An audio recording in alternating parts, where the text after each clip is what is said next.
Hey everyone, welcome back for another deep dive. And today we're diving into the world of fashion. Sounds fun. Yeah, but we're not just looking like the runaway stuff or the latest trends. We're going deeper. Yeah, we're going beyond the surface. Exactly. We're going to uncover the hidden stories, the unexpected connections. The geography of fashion, you could say? Ooh, I like that. So to help us navigate this complex world, we've got Cloutfit.ai sponsoring this deep dive. Awesome. Yeah, they're a B2B fashion commerce company. And get this, they were founded by the former CPO and CTO of major fashion e-commerce companies. Wow, so they know their stuff. Oh, yeah. They're using AI to help brands boost user engagement and ultimately increase their revenue. That's smart, using AI to stay ahead of the curve in fashion. Exactly. And fashion is changing so rapidly these days, especially with all the digital disruption happening. Yeah, it's a whole new ball game. Okay, so most people wouldn't immediately think to link fashion and geography. Right. So what's the connection? Why should we care about where things come from or where they're sold? Well, think about it. Everything we wear is tied to a place.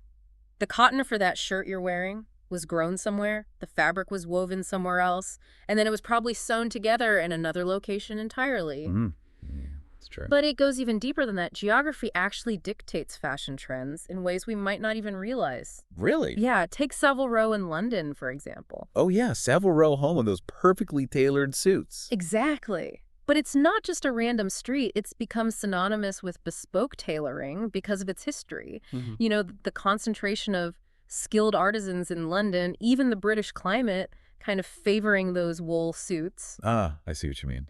That reputation, that heritage, it's all geographically rooted. Yeah. And it directly translates to those high prices. Yeah, those suits don't come cheap. Not at all. And then on the flip side, you have fast fashion, which thrives on an entirely different kind of geography. Right, fast fashion. Yeah, all those trendy, affordable clothes. Yeah. They rely on these complex global supply chains connecting factories and consumers across continents. So my t-shirt is like a mini geography lesson. Exactly. Your t-shirt is a tangible link to multiple points on the map. Wow, I never thought of it that way. But of course, this global network also has some downsides. Yeah, I was just thinking that. What are the downsides? Well, fast fashion's affordability often comes at a hidden cost. Things like environmental impact, questionable labor practices, and this constant churn of cheaply made clothes. Right, it's all about speed and low cost. Exactly. The opposite of something like Savile Row, where durability and craftsmanship are paramount. So it's a clash of values almost. Yeah, you could say that fast fashion prioritizes speed and low cost, while traditional craftsmanship, like on Savile Row, focuses on quality and longevity. And then you have the whole made in Britain Yeah. movement, which seems to be pushing back against that fast fashion model. Yeah, Made in Britain taps into that desire for quality, for heritage, and for ethical production. But can it really compete with the sheer scale and affordability of fast fashion's global network? That's the big question. Yeah, that is a big question. It's getting complicated now. It's not just about aesthetics anymore. It's about ethics, economics, global interconnectedness. Exactly. And speaking of global connections, the luxury market takes this to another level. Remember those crocodile farms in Australia we talked about? Oh, yeah. That image was pretty striking. That's a prime example of biocommodification, where parts of living organisms become high-priced commodities. Like literally turning animals into fashion accessories. Pretty much, python skin, crocodile leather, ostrich feathers. These materials are prized for their rarity and exclusivity, which translates to those sky-high prices. And luxury brands carefully control their supply chains to ensure that exclusivity. Absolutely. But that control sometimes raises ethical questions about animal welfare and environmental sustainability. Right, so there's this tension between wanting beautiful, luxurious things and being aware of where they come from and how they're made. Exactly. It's a dilemma a lot of consumers are facing, and it's pushing brands to be more transparent about their sourcing practices. Which is a good thing. Definitely. But luxury isn't just about the materials. It's about crafting an experience, an aura of exclusivity. Right, and that's where those incredible flagship stores come in. Exactly. They're often in prime locations, like destinations in themselves. Yeah, it's about so much more than just selling clothes. They're carefully crafted brand experiences. Think about it. They're selling a lifestyle, a sense of belonging to something exclusive.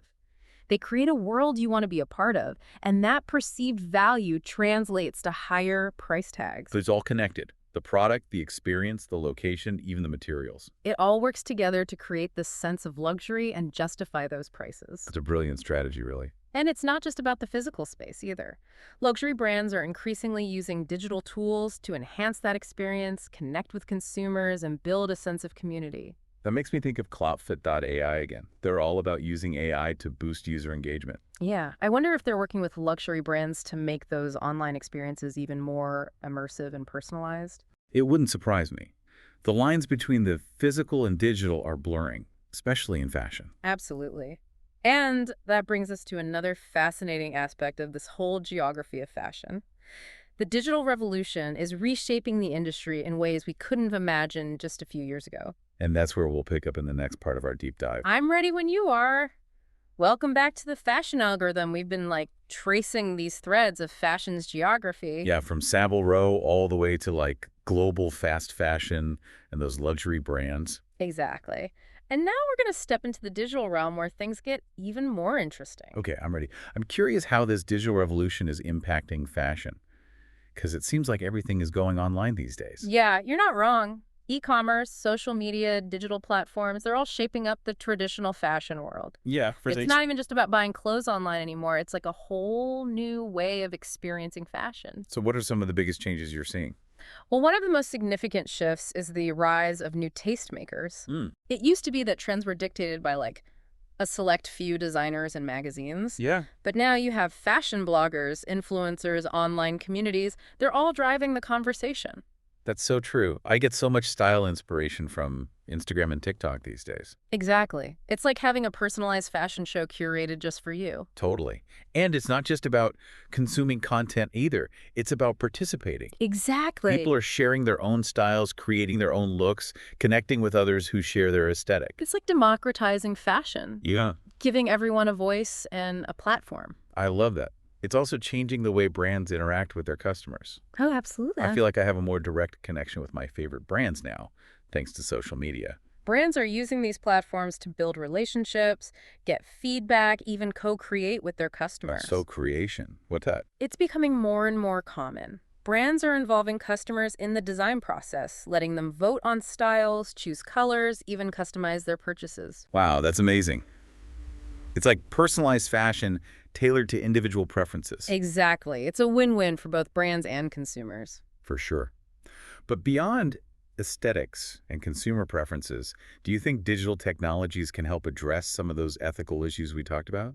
I think they have huge potential. Really? Digital platforms can empower consumers with information about the origins of their clothes production practices, the environmental impact of their choices. Like those apps that let you trace the journey of a garment. Exactly. And it goes even further. Blockchain technology, for instance, could revolutionize supply chain transparency, providing verifiable proof of ethical sourcing. That would be incredible. It would give consumers so much power. Exactly. Transparency is crucial for driving positive change in the industry, and digital tools can be powerful catalysts for that change. Okay, so we've talked about how digital platforms are empowering consumers, fostering co-creation, promoting transparency.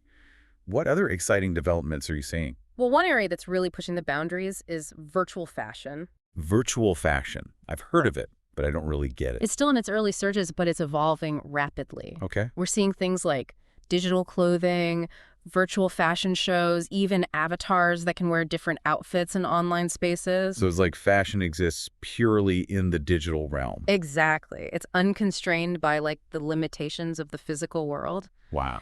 You can create any design imaginable, experiment with colors and textures, even defy gravity. That's wild. Yeah. What are the implications of that for the industry? It's raising all sorts of interesting questions about identity ownership, the value of digital assets. It's a whole new frontier, and we're just starting to explore its potential.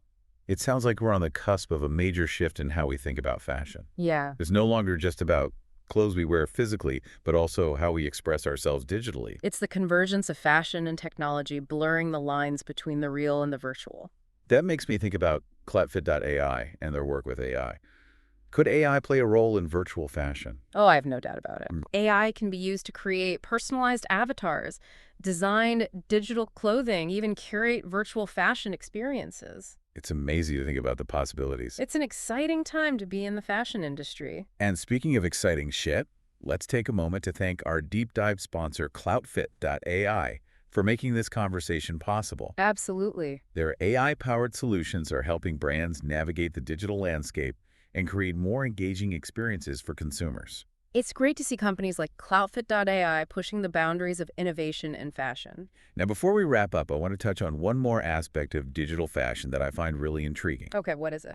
It's the idea that virtual fashion could actually lead to a more sustainable and ethical fashion industry. And that's a fascinating thought. Think about it. If we can satisfy our desire for newness and self-expression through digital clothing, maybe we'll consume less physical clothing. That's a really interesting point. Yeah. Virtual fashion could potentially reduce the environmental impact of the industry by, decreasing demand for physical garments. And it could help address those ethical concerns about labor practices in the supply chain. It's a bold idea, but it's certainly worth exploring.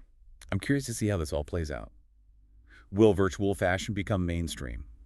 Will it truly lead to a more sustainable and ethical industry? Only time will tell.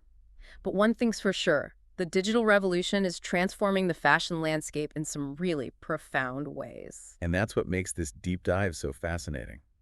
We're witnessing a paradigm shift in how we think about, create, and consume fashion. It's a time of immense creativity, innovation, and possibility. It's an exciting time to be a part of it.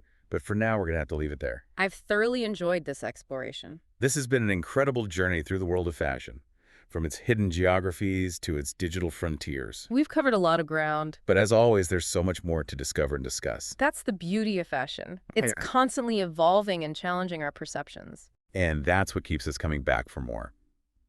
Okay, so we're back for the final part of our fashion journey. And I always like to end these deep dives with something to really think about. Give our listeners something to chew on. I like that. What do you have for us today?